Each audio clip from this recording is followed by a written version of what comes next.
Insyaallah. Assalamualaikum warahmatullahi wabarakatuh.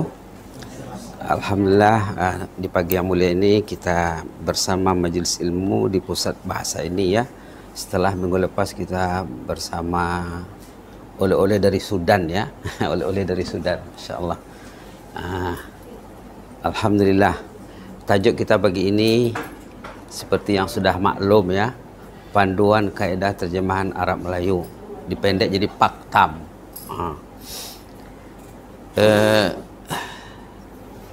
Satu kajian dari hasil PhD di Fakulti apa tuh kesusastraan, bahasa dan kesusastraan di UPSI, yang membimbingnya sekarang sudah Profesor Emeritus tuh, dulu Profesor Dr. Haji Bukhari Lubis. Lubis, tapi Lubis Malaysia. Baik. Masih, alhamdulillah. Kaedah ini dirumus dari sumber yang membahas tentang terjemahan. Amba coba kumpul semua buku-buku tentang terjemahan, nanti sebagiannya ada di dalam, ada di bawah nanti, ditambah dengan sumber-sumber Arab, sumber Inggris juga yang berbicara tentang terjemahan. Ditambah juga dengan apa tuh, pengalaman sendiri. Sebab sebelum membuat tesis PhD tentang terjemahan, alhamdulillah sudah lebih 20 buku dibuat tentang terjemahan Arabic, Malay Arabic, termasuk usaha Jabatan Mufti, dan ada juga proyek Istana saat itu, kalau kita ingat, Mushaf, Tasbih dan Tongkat karya Kubah Duli, yang dilancarkan masa Expo berapa tuh ya, berapa tuh, di dekat pejabat Mufti dulu, udah ingat tahunnya, Expo Antarabangsa dulu ya, dengan pusat sejarah juga. Yang terakhir sekali di pusat sejarah ada 3 karya yang berbentuk sejarah dan legenda juga, tentang Sultan Syarif Ali dan legenda Lumut Lunting dengan Jung Batu yang terima ke dalam bahasa Arab. Alhamdulillah, pemikiran menterjemah ini orang Melayu lebih awal lagi dibandingkan dengan orang Arab. Di Azhar sendiri belum berani orang dulu menterjemah, sehingga Azhar dipimpin oleh apa tuh, Syekh apa nama nih, aduh, Syekh apa, Syekh dakika, Syekh Al-Maraghi. Jadi di zaman dia itu barulah dibenarkan oleh institusi, yaitu Universiti Al-Azhar, menterjemah. Kenapa? Karena orang-orang non-Muslim, orang-orang Eropa sudah banyak menterjemah. Sudah banyak menterjemah Quran ke dalam bahasa mereka masing-masing, dan terjemahan itu rata-ratanya tak ilmiah lah. Mereka memutarbelit terjemahan, memutarbelit fakta. Lalu kata Azhar, di bawah pimpinan Syekh Al-Maraghi, kita sekarang menterjemah. Sebelumnya mereka tidak berani menterjemah karena kesusahan terjemahan. Sementara dalam bahasa Melayu, awal lagi sudah abad ke-17 sudah lahir terjemahan pertama yang diungkayahkan di Aceh. Itulah yang sekarang yang sambung menyambung. Baik, abad ke-17 nih, ini diambil pada Muhammad Nur Lubis nih. Terjemahan pertama di alam Melayu. Sementara di Arab baru abad ke-20. Berarti 3 abad. Melayu lebih melangkah. Orang Melayu pun pada awalnya berat juga mau menterjemah. Rata-rata orang Melayu dulu tidak menterjemah. Kalau kita lihat ya, macam karya yang baru diwebinarkan ini, An-Nawawi Al-Bantani itu, tafsir dia tulis, subhanallah, mau menangis membacanya. Bahasanya itu memang tak terasa Melayu di dalam. Jadi mereka dulu tidak berani ya, tidak berani menterjemah. Baik, kita sekarang terus saja ke apa itu Paktam. Tapi sebelum ke Paktam, inilah buku-buku rujukan yang Amba baca. Muhammad Nur Lubis ada 2 bukunya di sini. Bukhari Lubis juga ada. Yang lain Hashim Ghani, Muhammad Ilmi, Abdullah ini memang banyak karya terjemahannya. Di samping Ainun Muhammad dan Abdul Hasan ini memang pakar bahasa di Malaysia. Dialah syekh dalam bidang terjemahan di sana. Ini damit sangat ya. Macam mana nak dibesarkan nih? Bolehkah?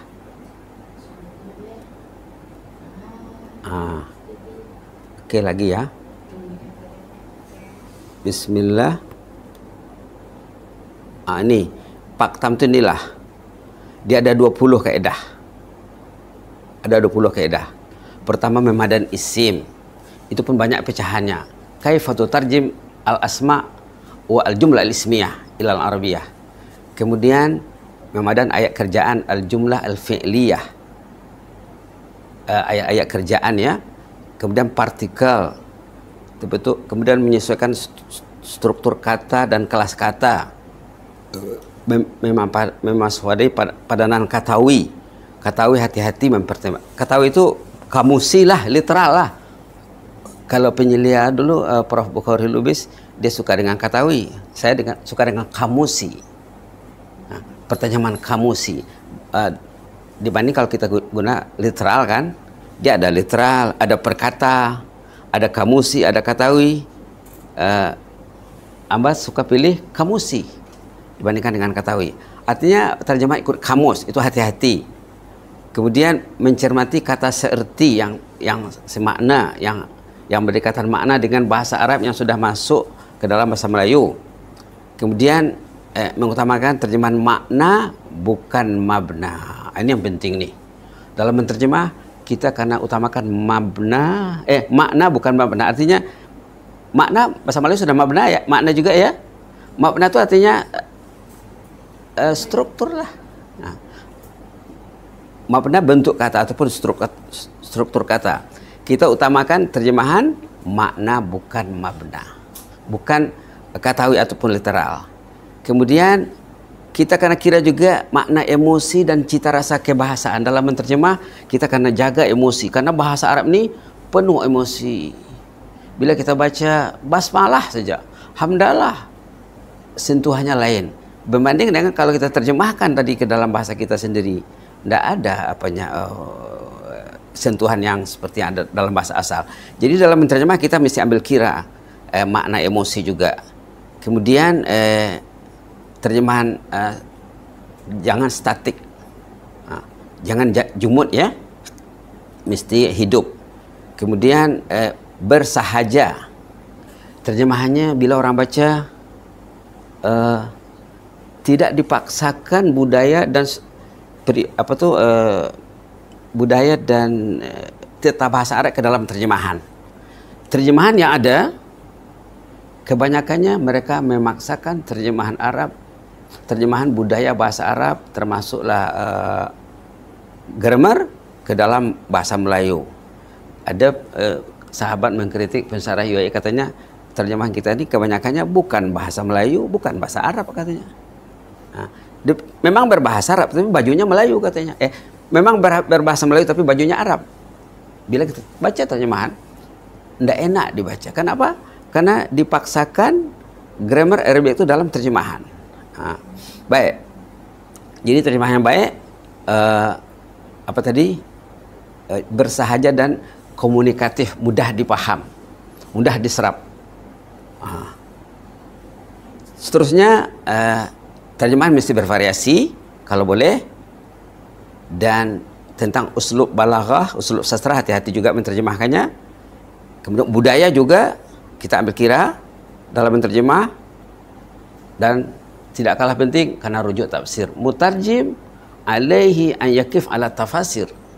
Mutarjim mesti membaca tafsir. Terjemahannya kalau ada tambahan, sisipan tambahan, mesti kemas. Kata ulama terjemahan, tidak bisa kalau gunakan kurungan. Kurungan tidak digemari dalam terjemahan. masukkan saja, serapkan saja. Mesti kemas. Kalau kita lihat ya terjemahan mana-mana terjemahan, hampir tiap ayat ada kurungan. Itu bagi pakar terjemahan satu kelemahan. Kenapa ada kurungan? Itu maksudnya tambahan tafsir itu, TTF tambahan tafsiri. Tambahan tafsiri. Mengekalkan padanan istilah keagamaan. Istilah keagamaan dikekalkan. Tidak boleh diterjemah. Karena dia istilah. Apa contohnya? Bismillahirrahmanirrahim. Ar-Rahman ismun min asma'illah, istilah. Ar-Rahim ismun min asma'illah, min asma'il husna, istilah. Tidak boleh diterjemahkan. Kalau diterjemahkan nanti terjemahan itu tidak dapat menyerap. Dengan nama Allah Maha Pengasih, Maha Penyayang. Pengasih itu apa? Buka kamus, adakah pengasih? Tak ada. Orang Melayu bila cakap pengasih, pahamkah mereka? Kecuali yang tahu tafsir lah ya, rata-rata tak menyerap. Maka dalam dalam konteks ini tidak boleh diterjemah, tidak boleh diabaikan istilah keagamaan. Menata pemenggalan dan penggabungan. Bila kita menerjemah ayat yang panjang dalam bahasa Arab itu dalam Al-Quran, kita ada kalanya perlu dibagi kepada beberapa ayat. Di Quran kan tidak ada titik, tidak ada koma, sambung semuanya. Jadi karena ditata, disusun pemenggalan dan penggabungan. Ada kalanya perlu digabung, ada kalanya perlu dipisah. Itu karena diambil kira. Melakukan penambahan penyederhanaan. Artinya penterjemah boleh menambah dan boleh membuang. Asalkan tidak lari dari message bahasa asal. Kalau nak ambil contohnya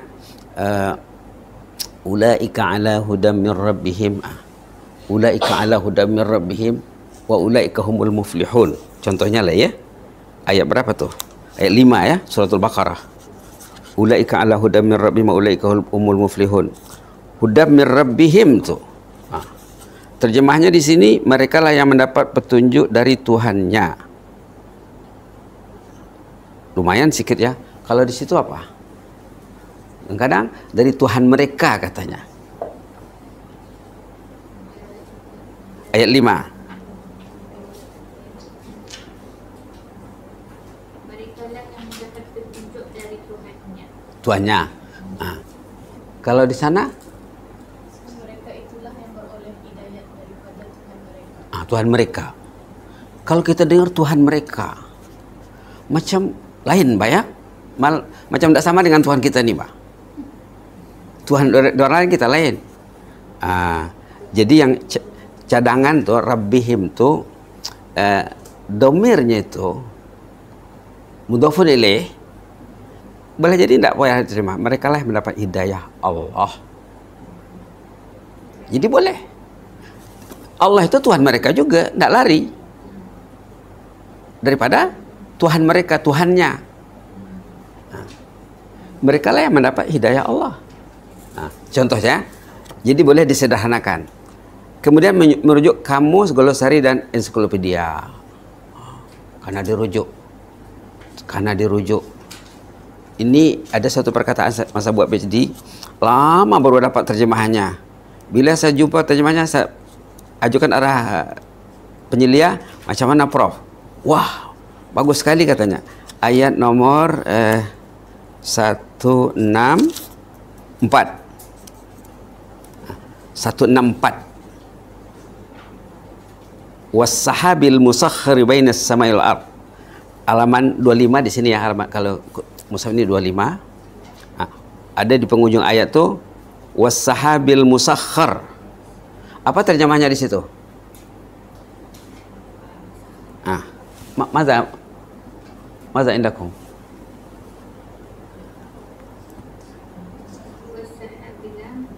Di ujung ayat. Awan yang dikendalikan. Awan yang dikendalikan. Itu memang terpengaruh daripada sakhara yusakhiru tuh. Memang terpengaruh dia. Awan yang dikendalikan. Di sana apa? Awan antara langit dan bumi. Tidak ada dikendalikan ya. Jadi dibuangnya, disederhanakannya. Ada lagi yang lain? Sana apa? Awan yang ada bracketnya itu tunduk kepada kekuasaan Allah. Awan yang tunduk pada kekuasaan Allah. Nah, terapung-apung antara langit dan bumi. Jadi bahasa itu berat, bah. Kalau cadangan Amba dulu dengan Prof, awan yang berarak, itu saja. Memang dalam, kalau buka kamus Dewan nanti memang ada. Awan itu macam berarak. Kalau berarak apa sifatnya? Berarak ini ada yang laju, ada yang sederhana, ada yang berhenti, ada yang bubar kemudian masuk barisan lagi. Memang sesuai. Jadi bila cakap sama Prof, macam mana Prof? Banyak buku terjemahan Hamka, terjemahan Indonesia, banyak terjemahan yang disemak macam tak ngam Pak, dengan bahasa Melayu. Nah, dalam menterjemah ini yang diambil kira bahasa Melayu. Kita memelayukan, jangan pikir Arabnya. Kalau dipaksakan Arab itu ke dalam Melayu, ya tadi jadi Melayu berbau Arab. Melayu berbau Arab. La hiya Malawiyah wa la hiya Arabiyah. Bal khalid bainahuma. Campuran. Oke.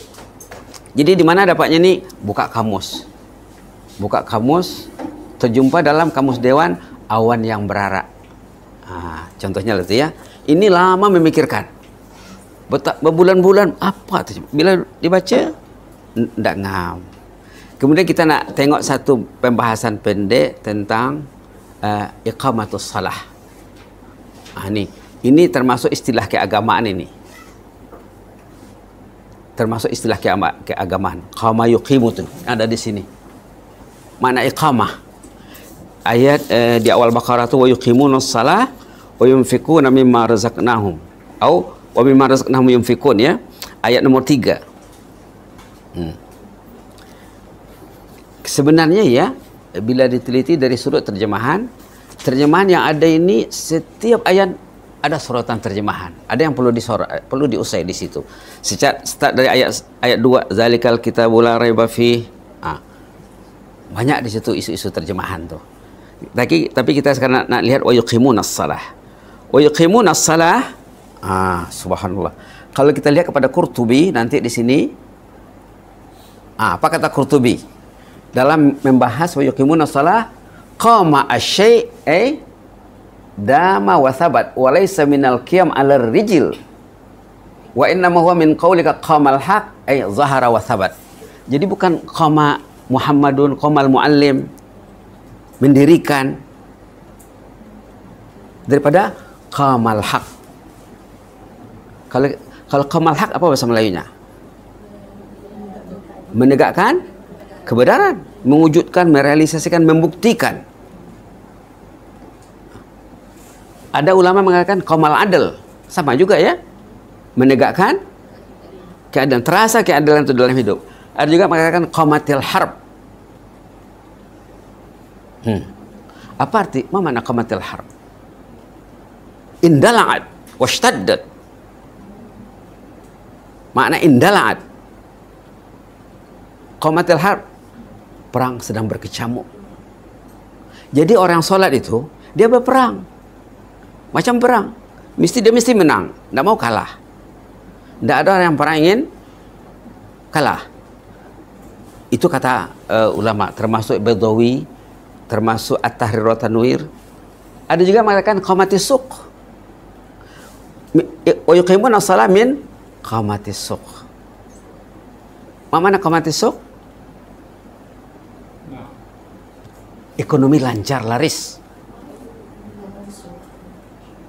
Artinya orang yang salat itu dia mencari untung, tidak mau rugi. Macam dia berjual, buka kedai, kalau boleh untungnya besar, pulangannya besar. Ini tidak ada dari dalam koma makna mu'alim itu, di komal mu'alim tidak ada, tidak terserap.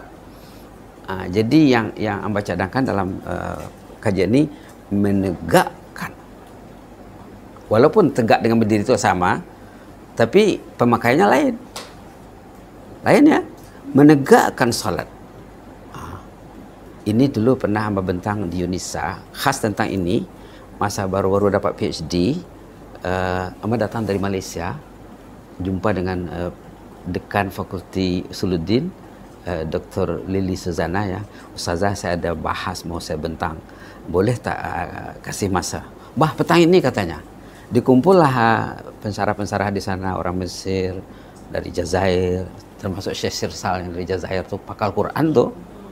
Pakal Quran dia. Campurlah kan, karena pendengarnya 50-50 bah. Ada Arab, ada Melayu, jadi campurlah. Komentar di orang, kami tidak pernah dengar pembahasan ini katanya. Yang qoma dalam iqamatus shalah itu makna qomal haq, qomal adal, qomatil harb, qomatis suq. Dia punya konten, apa isinya kalau diterjemahkan seperti demikian, dia ada 11 kata ini, kata Ibnu Juzai ini. Seorang pakar tafsir dari Andalus, nama tafsirnya At-Tashil li Ulumit Tanzil. Di sana diuraikan, wa yuqimuna shalah itu maknanya ada 11. Pertama makna al-muhafazah. Salat itu karena dijaga, yang kedua karena tepat waktu, jangan lalai, kemudian ikhlas, dan syarat rukunnya karena sempurna, fadilatnya karena diambil pakaian apa semua wangi-wangian ya, patut wangi-wangian. Kemudian banyakkan salat sunat, kemudian dilaksanakan dengan hudurul qalb, kehadiran hati, jangan badannya salat, pikirannya di luar salat. Artinya berarti hatinya tidak hadir. Lalu khusyuk, dan salat fardu karena berjamaah. Wa yuqimuna shalah, salat fardu karena berjamaah. Mengikut realiti kehidupan Rasulullah dan para sahabat, tidak pernah tinggal sembahyang berjamaah. Kemudian banyakkan sembahyang sunat. Banyakkan sembahyang sunat. Nah, kalau kita terjemahkan dengan mendirikan salat, tidak nampak makna ini. Tapi kalau menegakkan salat, nampak makna ini. Boleh terasa bah? Boleh terasa mana? Menegakkan salat. Wah, macam mana? Macam menegakkan demokrasi, macam menegakkan keadilan dan kebenaran. Macam qamatil harb, macam qamatis suq. Subhanallah. Termasuk ulama yang membahaskannya dengan panjang lebar, Ibnu Asyur. Semua tafsiri Ibnu Asyur, At-Tahrir wa Tanwir. At-Tahrir wa Tanwir. Termasuk juga Baidawi. Ini tafsir hadis, tafsir yang baru. Namanya tafsir As-Sa'di. Dia menguraikan wa yuqimuna shalah. Wa yuqimuna shalah lam yaqul yaf'aluna shalah, bukan mengerjakan salat katanya. Au ya'tuna bis shalah, atau melakukan salat. Li'annahu la yakfi fiha mujarrad al-ityan bi suratiha az-zahirah. Tidak cukup sembahyang secara formality saja. Fa iqamatus shalah iqamatu al-zahiran bi itmami arkaniha wa wajibatiha wa syurutiha wa iqamatiha batinan bi iqamati ruhiha wa huwa hudurul qalb fiha. Ada terjemahnya di sini nanti ya. Ada terjemahnya. Nanti kalau siapa yang mau slide ini saya boleh kasih saja ya. Kemudian ini pendapat Imam Syafi'i tentang salat fardu berjamaah dalam tafsir Qurtubi. Ini kata Syafi'i, saya tidak berani memberi kelonggaran hukum atau rukhsah kepada orang yang mampu melakukan salat berjamaah. Memang salat berjamaah itu katanya bukannya wajib katanya. Tapi jangan main-main. Tidak boleh memberi rukhsah katanya. Hal ini karena orang berkenaan tidak dibolehkan mengabaikan salat berjamaah tanpa uzur atau sebab keuzuran syar'i. Tidak boleh. Tengok tafsir Qurtubi jilid 1 halaman 348. Subhanallah. Subhanallah. Begitulah ya secara ringkasnya tentang sorotan. Contohnya baru kita lihat iqamatus shalah ya. Kalau kita lihat lagi istilah-istilah syara ini di bawah kategori mustalah syar'i ini. Menerjemahkan iqamatus shalah di bawah kategori, kan ada berapa tadi? Ada 20 kan? Dia di bawah bismillah, di bawah menterjemah apa tuh? Dakikah. Nomor berapa? istilah keagamaan 17. Poin 17. Jadi dalam yuqimuna shalah itu ada mustalah. Shalah itu sendiri mustalah ya. Shalah itu sendiri mustalah. Tidak boleh senang-senang terjemahkan dengan sembahyang. Kan dia ada mustalah. Dia rukun min arkanil Islam. Kan ada 5 kan? Ada syahadat. Syahadat kita kekalkan. Ada salat, ada siam, ada haj, ada zakah. Zakat, siam, patutnya tidak payah puasa. Siam saja. Karena yang 4 lagi sudah menyerap ke dalam bahasa Melayu, 1 yang tidak menyerap. Jadi perlu diserapkan. Di bawah tajuk apa tadi? Di bawah tajuk mengekalkan padanan istilah keagamaan. Itulah dia ya. Mungkin ada pertanyaan ke apakah? Dan ini saya ingat sebagian kecil saja daripada yang 20 ini. Kalau kita telusurin nanti satu persatu ini menterjemah isim. Contoh kita lihat ya.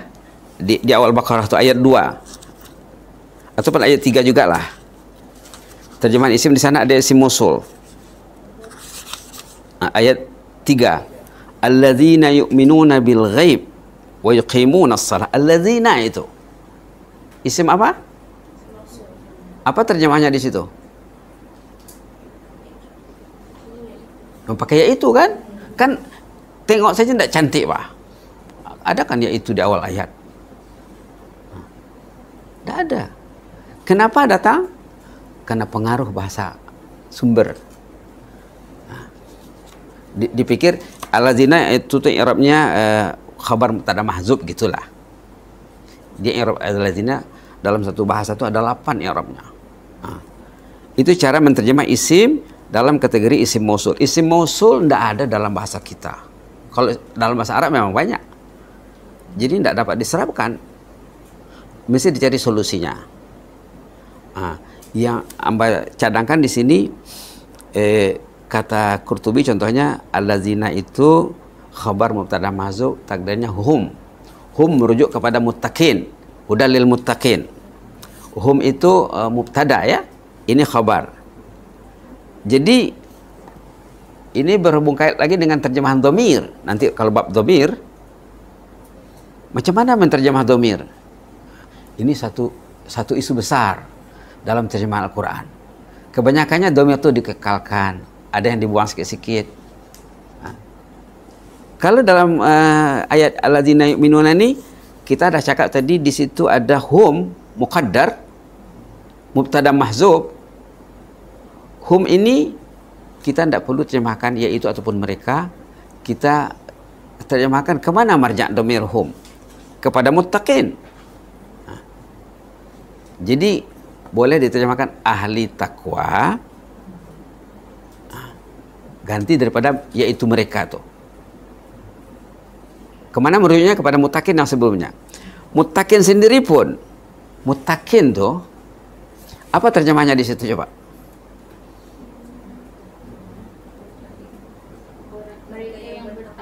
Mereka yang bertakwa. Sini sama. Orang bertakwa. Ini macam mana menterjemah isim fa'il? Kalau saya yang saya pilih ahlut takwa. Tidak mesti orang-orang yang itu, tidak mesti itu. Itu terpengaruh dengan kaidah Arabiah ya nih. Terjemahan yang baik kata ulama jangan ada keterpengaruhan dengan bahasa asal. Seolah-olah terjemahan itu semula jadi, asli. Gairu terjemah. Ini diantara kalau kita bicara tentang terjemahan yang baik, syarat-syarat menerjemah kita belum cerita lagi ya. Kita terus kepada contoh saja. Terjemahan yang baik katanya terjemahan yang tidak terasa sebagai terjemahan. Kemudian mesti enak dibaca. Kemudian kalau boleh lagi kata Abdullah Hasan lebih baik daripada yang asal. Al-mutarjim lahu an yuhassin wa yuzayyin. Menterjemah boleh mengusai, mempolis, kasih makeup kah apakah, berarti cantik didengar dan bila orang baca menarik dia. Dibandingkan dengan yaitu orang-orang yang ahlut taqwa adalah mereka yang contohnya kan hudal lil muttaqin. Apa terjemahannya? Hudan itu satu masalah tuh. Petunjuk pun berat, bah. Petunjuk itu berat. Kata Ibnu Ashur dalam At-Tahrir wa Tanwir, hudan bimakna isim fa'il. Dia kata isim masdar, dia katanya. Hudan ini kalimatnya isim masdar, maknanya isim fa'il, maknanya hadin. Jadi kalau saya yang pilih waktu buat tesis itu sumber hidayah.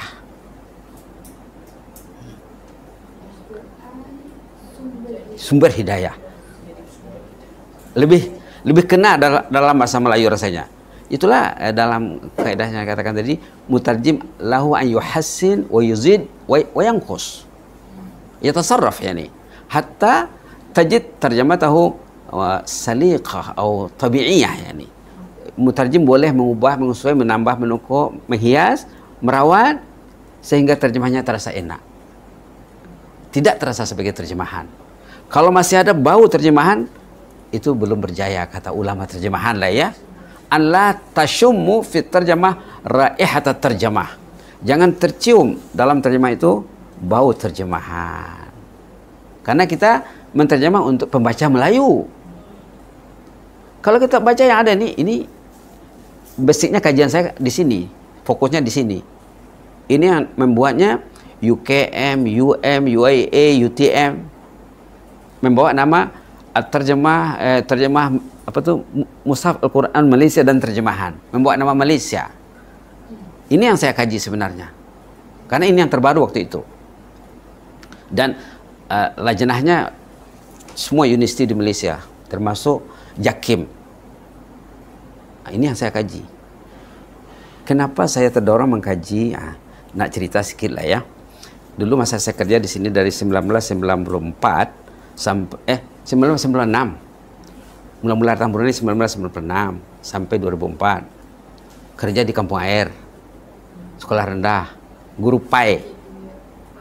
Guru PAI. Ya, tapi start 97 dah mulai dipanggil jabatan mufti, menterjemah ke jabatan mufti. Mula-mula dikasihnya satu fatwa. Alhamdulillah ya, 2 minggu siap saya terjemah into Arabic. Buku fatwa tuh. Mereka tercangang, Pak. Wah, katanya. 2 minggu Ustaz dapat 6.000 katanya. 6.000 dikasihnya. Alhamdulillah. Jadi terjemah itu macam mengalir saja begitu ya. Lalu saya pun pergi belajar tahfiz di kategori C. Belajar dengan Syekh Muti yang dipilih untuk murabi saya. Belajar baca Quran. Tak berapa bulan belure 10 juz dari awal. Dari Al-Baqarah. Baca Quran. Bila habis kontrak balik Malaysia, baca terjemahan ini sakit kepala saya. Sudi'tu ya akhi, inama qara'tu terjemah. Kaif hadha? Aneh bahasa terjemahan itu dibandingkan dengan bahasa Al-Quran. Kita baca bahasa Al-Quran enak. Zalikal kitabu la raiba fi hudal lil muttaqin. Jelas kan? Enak, Pak. Tengok terjemahnya nanti. Ya ilah, macam mana lah ini. Maka saya klasifikasikan setiap ayat itu apa masalahnya, masalah. Itulah yang disusun jadi teori terjemahan yang 20 tuh. Masalah isim musul, isim fa'il, isim maf'ul, jumlah ismiyah, jumlah fi'liyah, dhamir, al-mufrad wal jama', al-muzakkar wal muannas, at-ta'rif wa tankir. Itulah hasilnya dari mengolah terjemahan suratul Baqarah. Nanti mungkin saya boleh letakkan satu naskah, nanti saya punya tesis di sini nanti insyaallah. Kalau dulu ada di internet boleh download, pergi ke halaman UPSI, tesis itu ada di internet. Jadi waktu Baiba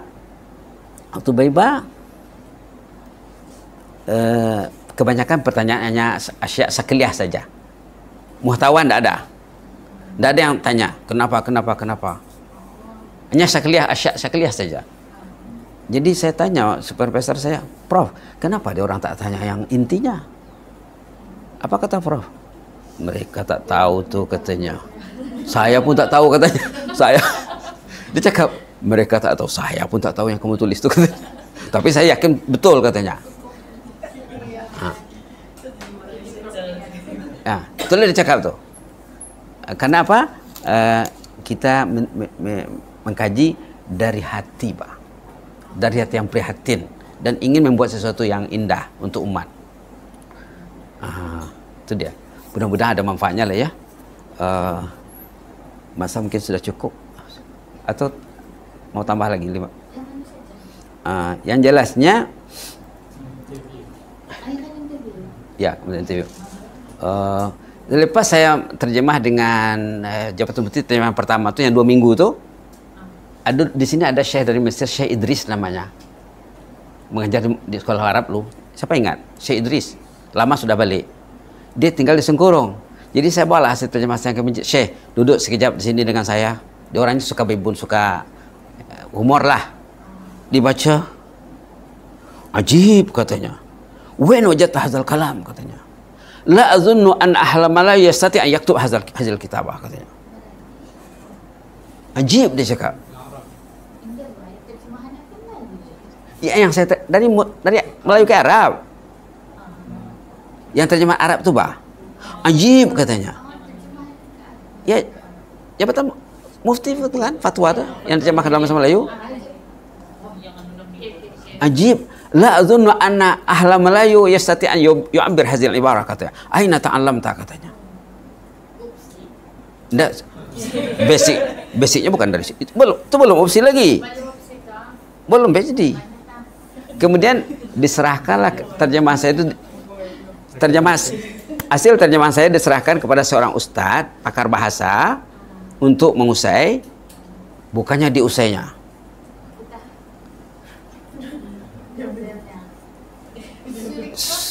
Tak, rusak dibuatnya semuanya. Lalu yang sudah dirusak-rusaknya diserahkan kepada Ali Mustafa. Saya pun dipanggil ke Jabatan Mufti. Kef hata terjam tahadha katanya. Syekh, saya cakap, ini bukan hasil kaya, hasil saya ini. Ini tidak perlu diusai lagi katanya. Maka hasil panel penterjemah itu tidak dipakai. Nah, terakhir sekali masa awal-awal kerja dengan Kupu Pak Tayam, ada lagi Jabatan Mufti kasih terjemahan fatwa Ali Prof Ali yang apa? Yang semak. Prof kita ini. Nah, nanti saya boleh tunjukkan naskah asal yang dicemak. Kadang satu halaman tidak ada. Dia right saja gitu. Terjemahan tuh. Pernah disalahkannya saya terjemahan saya, ini salah katanya. Syekh, pikir dulu betul-betulkah? Oh, sadaqta, asabta, akhtatu katanya. Nah, jadi sebenarnya anugerah Allah ya. Anugerah Allah. Karena banyak baca Quran tuh, banyak baca Quran, lalu Allah kasih zauq tuh. Saya ingat masa saya belajar bertugas di kampung air dulu, paling kurang 20 hari khatam tuh dulu. Itu waktu mukawalah dengan Rais, kamu berapa hari khatam Quran? Ditanya Rais saya waktu interview saat itu. 20 hari, 21 hari. Betulis tarikh-tarikhnya tuh. Karena kerja kamu relax saja, kamu menunggu perahu nak naik turun ke tempat ya. Ya. Dulu pakainya di Pusat Ula sebelum Jalan Lumapas Bausaiba. Bila Jalan Lumapas Bausai enggak lagi Pusat Ula lagi. Nah, kerja apa tuh pejabat di Sungai Kebun, parking arah apa tuh arah klinik Sungai Sam. Yang unik lagi anak saya. Sikit cerita tentang anak. Anak saya yang sulung, dia belajar tempat saya mengajar. Dia darjah 2. Bini-bini, anak pertama, lahir di Libya. Masa buat master? Jadi setiap kali pergi ke sekolah 1 hari 20 menit, balik 20 menit, saya suruh dia menghafal 2 ayat 1 hari. Amma yatasaalun anin nabail azim hari ini. Kemudian besok sambung. Bila dia sudah dapat 1 surah, kasih 100 ringgit. Masuk account. Kurang dari setahun ulang alik dapat 1 juz 30 di atas kereta.